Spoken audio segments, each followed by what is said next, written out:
Baiano formado em Engenharia Civil pela Universidade Federal da Bahia. Foi diretor do Banco Econômico, diretor-presidente da Companhia de Desenvolvimento Urbano do Estado da Bahia, Conder, presidente da Associação Nordestina das Entidades de Crédito Imobiliário e Poupança. Foi membro do Conselho Curador e Consultivo de importantes instituições, como Econômico Previdência Privada, Central de Títulos Privados, Caixa Econômica Federal e assessor executivo da Companhia de Desenvolvimento Habitacional e Urbano do Estado de São Paulo. Em setembro de 2018, assumiu a superintendência da Sudene. No Roda Viva de hoje, o superintendente da Sudene, José Mário de Paula Gordilho.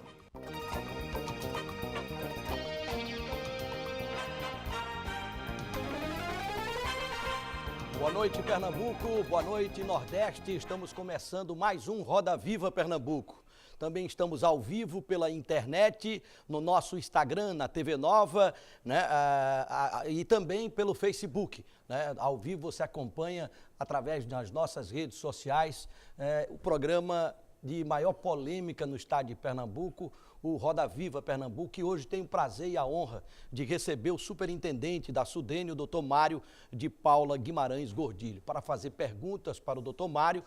Estão conosco a Priscila Lapa, cientista política. Também conosco nesta noite de hoje, Arthur Cunha, jornalista do blog do Arthur Cunha. Marise Rodrigues, gerente da Rádio Folha FM. Também participa conosco a Leiane Correia, do blog Econômicas. Carlos Sinésio, jornalista de economia, né, que participa também conosco do Roda Viva desta noite. E o Neison Freire, pesquisador da Fundagem, né? Eu começo cumprimentando a todos e colocando a primeira pergunta aqui para o nosso superintendente da Sudene, uma vez que a Sudene entrou na pauta do Brasil no final da semana passada, com a presença do presidente Bolsonaro, que lançou aí um plano regional de desenvolvimento que prevê uma série de ações para desenvolver a região Nordeste, né? Inclusive com a presença do ministro, né, do ministro do Desenvolvimento, que disse uma frase muito interessante. Disse que trazer a região Nordeste à posição em que ela merece estar e que tem o direito de estar, né? Nós perdemos essa posição, doutor Gordilho, prazer, uma honra, boa noite. Boa noite, Pedro Paulo. Eu diria que nós perdemos, porque há 50 ou 60 anos que a relação do PIB nordestino em relação ao PIB nacional per capita é de 50%. Então, esse percentual sobe um pouquinho, desce, mas se mantém nesse nível. Então, não diria que perdemos. Eu creio que poderíamos ter perdido essa posição se a Sudene talvez não existisse, porque o artigo 34(18), FINOR, hoje os fundos constitucionais, os incentivos fiscais, deram realmente uma condição de melhoria para a vida dos nordestinos, principalmente na parte de industrialização e também hoje na parte de energia eólica e solar, na parte de irrigação, da parte interna de agropecuária. Houve realmente um apoio muito grande da Sudene, dos seus fundos constitucionais, via fundamentalmente o Banco do Nordeste. Priscila Lapa. Boa noite, presidente. Boa noite, Pedro Paulo. Boa noite, colegas. Como o Pedro falou, né, a Sudene voltou à pauta, né, muita gente nem lembrava mais da existência, né, da Sudene. Muitos achavam que ela já não havia sido extinta e não havia sido, né, recriada. Né? Desinformação, mas, de fato, a gente quer saber qual é o tamanho da Sudene hoje, assim, em termos de orçamento e de quadros técnicos. Veja, em termos de quadros técnicos, a Sudene, segundo eu tenho informações, já teve 3.000 funcionários. Hoje ela tem em torno de 250 funcionários. Tem um excelente quadro técnico, tem um quadro técnico mais antigo, que tem uma cultura geral muito grande em relação ao Nordeste, e tem um quadro mais recente, concursado nos últimos 10, 11 anos, 7 anos atrás, então 2 ou 3 concursos feitos, que trouxe uma equipe muito boa para a Sudene, de economistas, engenheiros. Foi com ele que eu, juntando os esforços do quadro antigo com o quadro novo, constituí um grupo de trabalho, uma força-tarefa para iniciar a formatação do plano. E qual é o orçamento hoje da Sudene, de funcionamento? É melhor nem lhe dizer que ele é tão irrisório. Ele paga a folha e deve ter uns 20 a 30 milhões por ano. Porque a Sudene não executa obras, ela não tem um orçamento pujante. A função da Sudene, na realidade, seria, e é o que nós estamos tentando voltar a fazer, de ser protagonista das ações do Nordeste, de fazer essa junção das ações municipais, estaduais, federais. É isso que ela tem constitucionalmente hoje, pela lei que criou, uma lei complementar, acho que o número 125, que a recriou, ela tem esta função. A Sudene já teve outras funções diretas de aplicação, mas hoje a função da Sudene seria esta. Por isso, talvez ela tenha ficado um pouco fechada, não tenha aparecido como ela aparecia anteriormente. Vamos aqui o boa noite também do jornalista Arthur Cunha, jornalista e blogueiro Arthur Cunha. Boa noite. Boa noite, Pedro. Boa noite, doutor Mário. Boa noite, Arthur. Minha pergunta é simples. Dentro desse discurso de que a Sudene está esvaziada, de que há tempos ela não tem mais o mesmo protagonismo que tinha, eu queria que o senhor citasse um legado que a Sudene tenha deixado para o Brasil dos últimos 10 anos. Se é que é esse legado ou não há, o que é que o senhor pretende fazer se não há esse legado? Veja, ela tem um legado desde a sua Constituição, por Celso Furtado. Eu, na terra onde eu nasci, que é a Bahia, o polo petroquímico foi, na realidade, um grande legado dos incentivos do 34-18, porque a Bahia teve o petróleo no início da descoberta do petróleo no Brasil e o cacau. Então era cacau, petróleo e Paulo Afonso, as riquezas da Bahia. Paulo Afonso que era a parte de energia. E com a queda do cacau, a Bahia teria sido rebaixada na participação do PIB nacional, realmente com uma força muito grande. E o polo petroquímico veio neste momento e trouxe uma injeção de desenvolvimento na Bahia nos anos 70, 80, e com isso, com o problema do cacau e esses financiamentos, quer dizer, toda essa constituição do polo petroquímico se baseou no artigo 34-18 da Sudene. O senhor acha que faltou vontade política dos antigos presidentes de fazer a Sudene ter um protagonismo? Eu não sou político, não posso dizer que foi vontade política. Pode ser que tenha sido uma acomodação ao início, que não foram pessoas que quiseram dar a partida para trazer a Sudene a esse patamar, nem tivessem tido talvez um incentivo ministerial também nesse sentido. Com a minha chegada na Sudene, eu tive esse incentivo do ministro Canuto, que era secretário-geral do Ministério, que eles já vinham iniciando um trabalho de estruturação do plano, e ele me passou essa missão. Eu peguei o peão na unha. Marise Rodrigues, gerente da Rádio Folha Educativa mais popular do Brasil. Fala, Marise, boa noite. Boa noite, Pedro. Boa noite. Doutor Mário, o governo federal anuncia que até agosto pretende enviar para o Congresso, né, o plano. Mas com essa obstrução que já está acontecendo agora, já atrelando, inclusive o presidente disse, atrelava essas verbas, esses recursos, à aprovação da Previdência.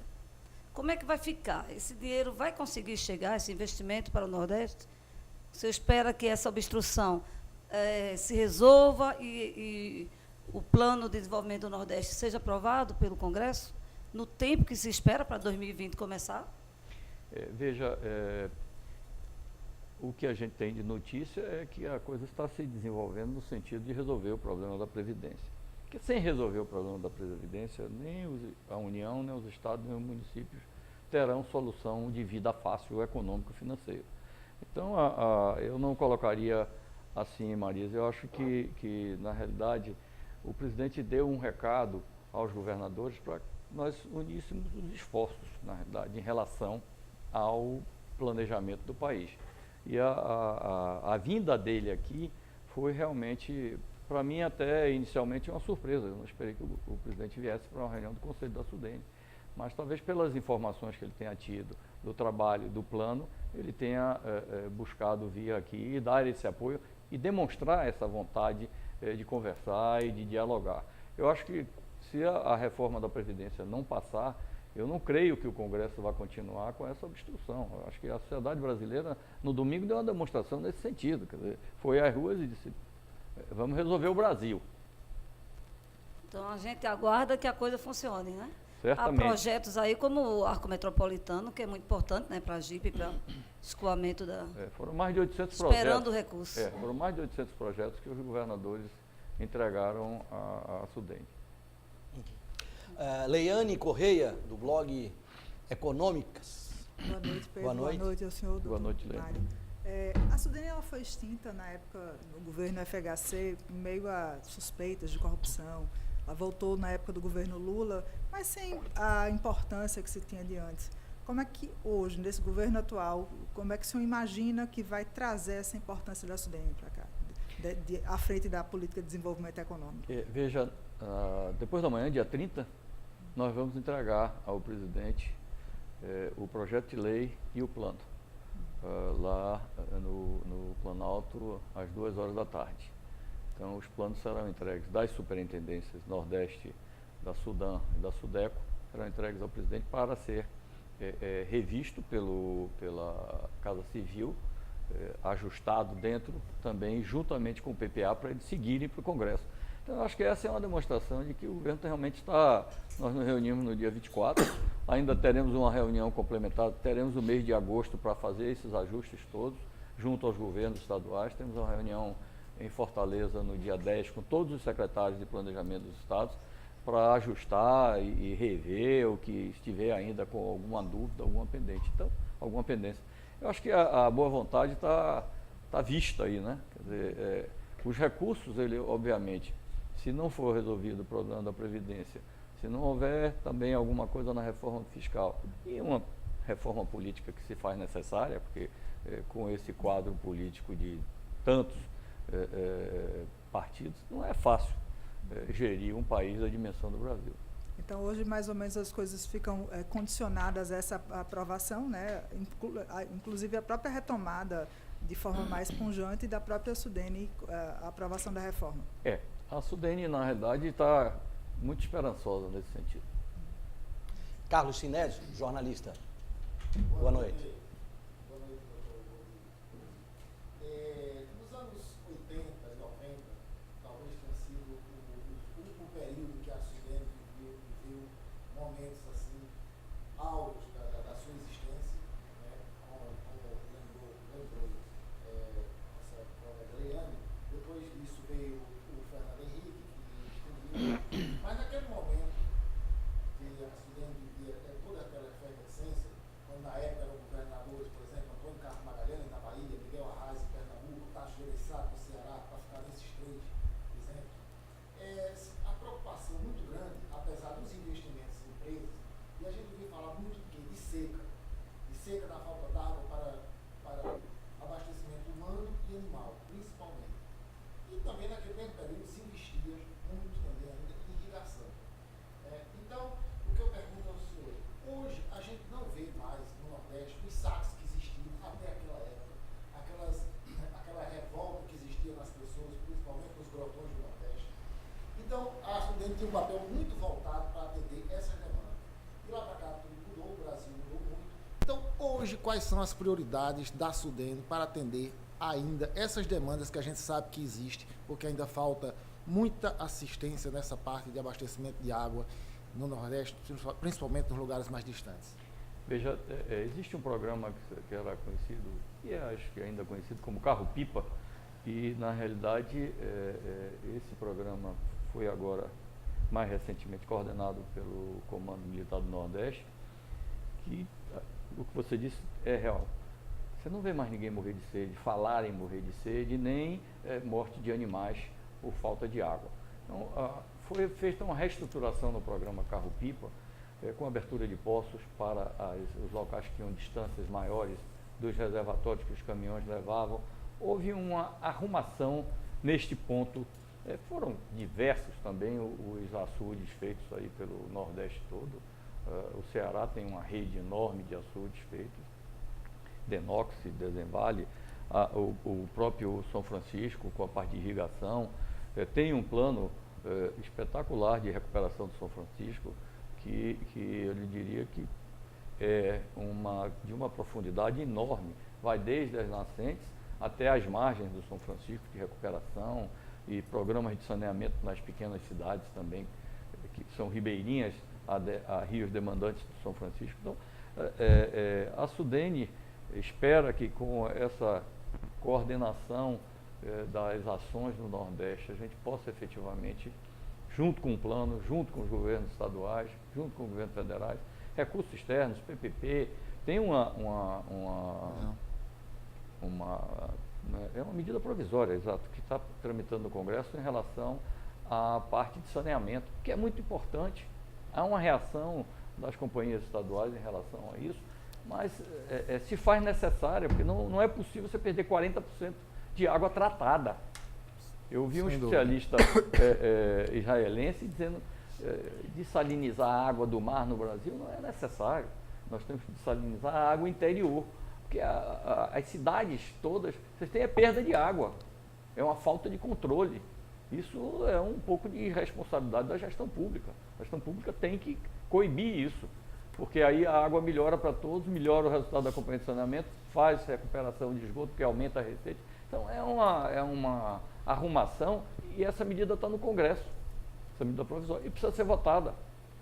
Então a Sudene, de qualquer forma, continua ainda preocupada com essas pessoas que ainda estão sem um abastecimento adequado e sem saneamento básico, e vai continuar incentivando esse tipo de política? Muito preocupada, porque nós temos 6 vetores básicos de desenvolvimento do plano. E, para mim, o mais importante é a área de recursos hídricos e meio ambiente. Eles dois, eu diria que se você tem recursos hídricos, melhora muito o meio ambiente. E o meio ambiente também precisa ser melhorado pelo saneamento. Sem dúvida. Okay. Vamos a mais uma pergunta aqui, agora com o nosso Nelson, que é pesquisador e doutor da Fundagem e doutor em desenvolvimento e meio ambiente. Vamos lá. Boa noite, doutor Mário, boa noite a todos os colegas. Doutor Mário, a Sudene foi um importante player nas décadas de 60, 70, e foi responsável em grande medida ao crescimento econômico do Nordeste. Nós hoje convivemos com ilhas, né, de desenvolvimento, mas quando a gente observa o nosso semiárido, a gente vê que é um espaço bastante heterogêneo. Existem essas ilhas conectadas com economias globais, como é o caso do polo de Juazeiro Petrolina, mas que convive com bolsões de pobreza. A minha pergunta é como o senhor espera reduzir as desigualdades regionais, tanto no espaço intra-nordeste, como também as grandes desigualdades econômicas e sociais que fraturam o país entre o Nordeste e o Sul, Sudeste e parte do Centro-Oeste desenvolvido. E um novo fator, presidente, surgiu, que não era considerado no início da criação da Sudene, que é a proteção ao meio ambiente, conservação da biodiversidade. O senhor citou agora o São Francisco, que é objeto de nosso estudo há muitas décadas na Fundação Joaquim Nabuco, e nós estamos vendo aí graves ameaças, né, as macrófitas dominando em Paulo Afonso, e estamos vendo aí o desastre técnico-industrial de Brumadinho se espalhando pela represa de Três Marias. As nossas pesquisas já mostraram isso por meio de imagem de satélite. Então, isso vai chegar. Então, eu queria saber como conciliar o desenvolvimento sustentável com todos esses desafios. Tecnologia e inovação. Elas são fundamentais junto com a recuperação hídrica e ambiental. Eu diria que houve alguns dados levantados pelos estudos que nós fizemos. Nós constituímos um grupo de trabalho com pessoas ligadas ao Nordeste e extremamente competentes. A Natânia Bacelar, Pedro Guimarães, na área de economia, o Sérgio Buarque. São nordestinos que conhecem bastante a formatação do Nordeste. Então, eles tiveram essa preocupação muito grande na distribuição desses 6 eixos básicos. Eu diria que alguns dados que eu já pude verificar, porque o trabalho, esse resumo, tem 360 páginas. Então, é realmente um plano sem as solicitações dos governadores, que são mais 800 e tantos projetos. Lógico que projetos, alguns até têm projetos de engenharia, outros não têm, estão na ideia, nas necessidades, mas muitos deles não têm, ou têm projetos na área federal, tipo duplicação de estradas, BR-116 em alguns trechos, BR-101, resolver o problema da Transnordestina. Não são problemas dos estados, mas são um problema nos estados. Então, eu diria que a parte de educação, pelos dados que eu vi de educação básica de mão de obra, do nível médio, que são as escolas técnicas, o Nordeste se desenvolveu muito nesses últimos 10 anos. A nível de número de alunos e melhoria de qualidade do ensino, ela talvez tenha chegado, só está um pouco abaixo do sul do estado, do país. Então, a realidade é que algumas coisas já começaram a melhorar. E nosso trabalho também vem muito em cima de cidades, na realidade, intermediárias. São 41 cidades. Serão 42, porque o governador do Maranhão fez uma ponderação que é muito válida para Balsas agora não me vem o nome da outra cidade, lá no Maranhão. Tanta visita que eu fiz nesse Nordeste que algumas coisas passam. Imperatriz. Na verdade, entre Balsas e Imperatriz tem 300 quilômetros. É um estado nordestino. Nós não podemos ter uma região intermediária só para essa área. São duas situações diferentes de meio ambiente, de clima, de economia. Então, na verdade, nós vamos fazer uma divisão. E essa divisão de cidades intermediárias foi feita na base dos dados do IBGE. Não há dúvida, não há discussão, não foi uma escolha política. A única sugestão política, mas com uma base técnica, foi do governador do Maranhão em relação a essa extensa área que ficou lá no norte do Maranhão. Então, na realidade, nós estamos apostando que ao nós irmos buscar as cidades polo, as cidades intermediárias, como difusora e centralizadora das ações, os municípios, 93% dos municípios nordestinos têm menos de 50 mil habitantes. Então, realmente, como é que você faz uma PPP de saneamento num município que tem 50 mil habitantes e não é a sede do município, é o município como um todo? Quem é que vai lá fazer isso? Agora, se você tiver uma agregação de municípios na região que facilitem ou permitam um negócio economicamente viável para você fazer uma PPP, por exemplo, na área de saneamento, nós achamos que vai dar certo. E isso coincide muito com a política dos estados, porque a maioria dos estados já tem suas cidades polo, onde eles têm o centro de economia, tem uma escola formadora de mão de obra, ou uma escola de nível médio, nível superior qualificada, tem posto de saúde, tem a parte de radiologia, de medicina mais evoluída, centraliza, porque você não pode sair, por exemplo, sair do oeste da Bahia para chegar em Salvador. Roda 600, 700 quilômetros. Então, essa inter-relação que nós estamos buscando estruturar para o Nordeste, ela vem com uma estrutura, com uma base conceitual forte. O senhor está falando, então, em valorizar as cidades intermediárias. Sim. Está apostando as fichas para diminuir esse desequilíbrio na hierarquia das cidades, certo, que não é o modelo que a gente vê nos países desenvolvidos.